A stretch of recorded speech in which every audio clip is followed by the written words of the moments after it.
Right. Well, yeah, thanks for the invitation here to show another one of CPC's flash drought tools that have been in the making here for the past year, to kind of go along with many of the tools that Gwen just went through in her presentation. Next slide, please. So just a little background on the history of drought outlooks at the Climate Prediction Center. The seasonal drought outlook began 20 years ago alongside the U.S. Drought Monitor. The intent is to present a simple national picture of where droughts will end, improve, persist, or develop. And we continue to issue a seasonal drought outlook each month, third Thursday of the month.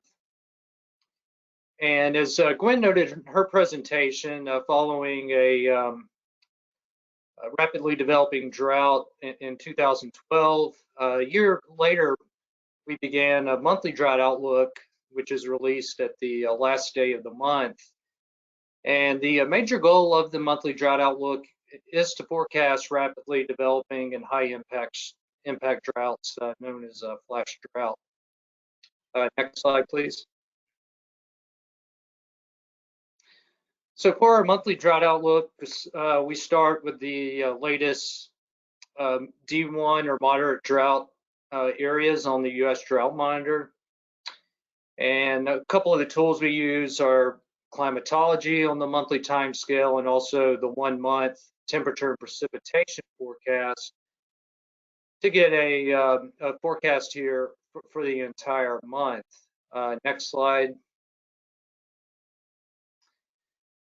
Now, when we consider flash drought, especially during the first couple of weeks of the month, initial conditions play a major role, also weekly temperature and precipitation forecast, along with Gwen's tools that she just went through.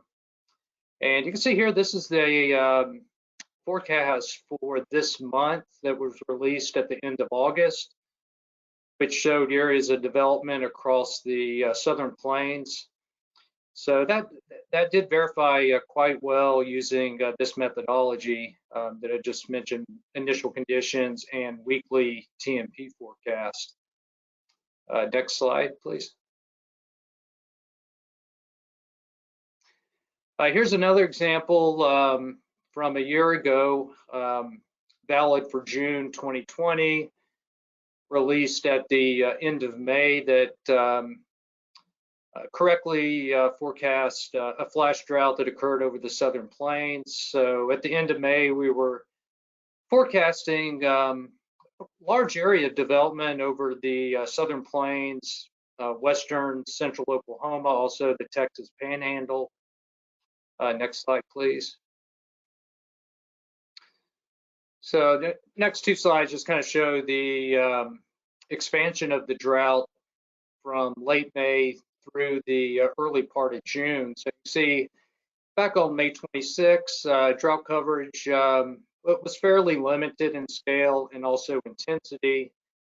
And just 2 weeks later, a large expansion of the D1 moderate drought and also an intensification of the drought categories over west central Oklahoma and the Oklahoma Panhandle. Next slide. And similar to Oklahoma, Texas also had an expansion of moderate drought or an intensification of ongoing drought in that 2 week time period. So overall, yeah, pretty good forecast of rapidly developing or intensifying drought over the southern plains during that early part of June. Next slide, please.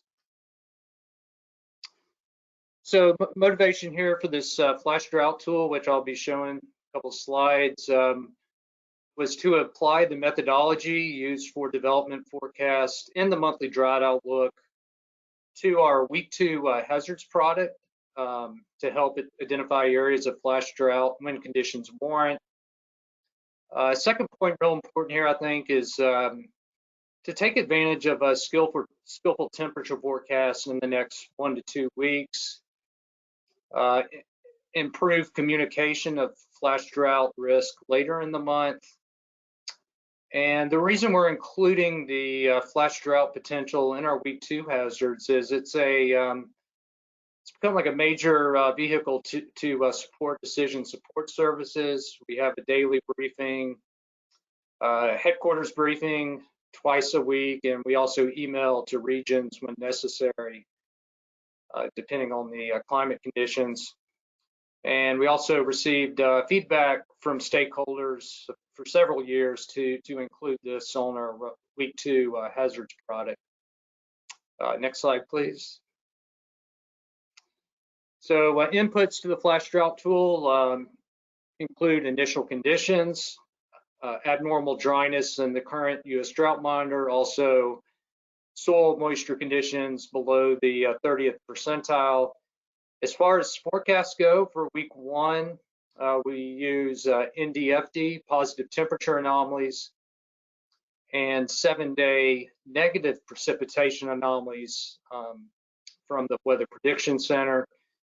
Then you move into that week 2 time scale, and we use CPC's temperature and precipitation outlooks at the week 2 time scale. Next slide, please. And just a final bullet there is kind of using this more simplified methodology. I think does have somewhat of a communication advantage for forecasters and the public to see, what's kind of driving the flash drought. Next slide, please. So yeah, I think I just have 1 or 2 more. So this is just an example back at the beginning of July. The blue shading is depicting areas where that flash drought tool was showing an increased potential for flash drought, which included the Central Plains, also parts of Northwest Montana. Next slide.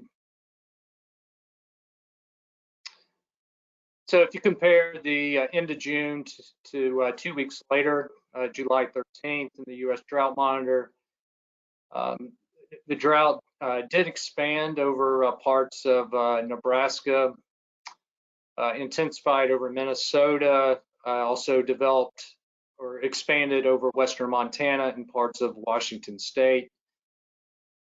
And didn't include it here, but the results from going back to like late August into the beginning of September also showed good results for the flash drought situation that's ongoing across the Southern Plains this month. And next slide. So yeah, here's an example of our week 2 hazards product. So this is not included just yet. We are planning to launch this for the next growing season, a little bit of a delay this year, but yeah, we do hope to include this on our week 2 hazards product for next growing season. So this is just an example of what the depiction would look like on the map. So it'd be kind of more broad scale, showing the targeted area that most likely could see flash drought developing over the next 2-week period. And next slide, I think that's it. Yep. So yeah, thanks for your attention. If you have any questions, feel free to email me, Brad, or Adam. Those are the 2 email addresses there. So yeah, thanks again.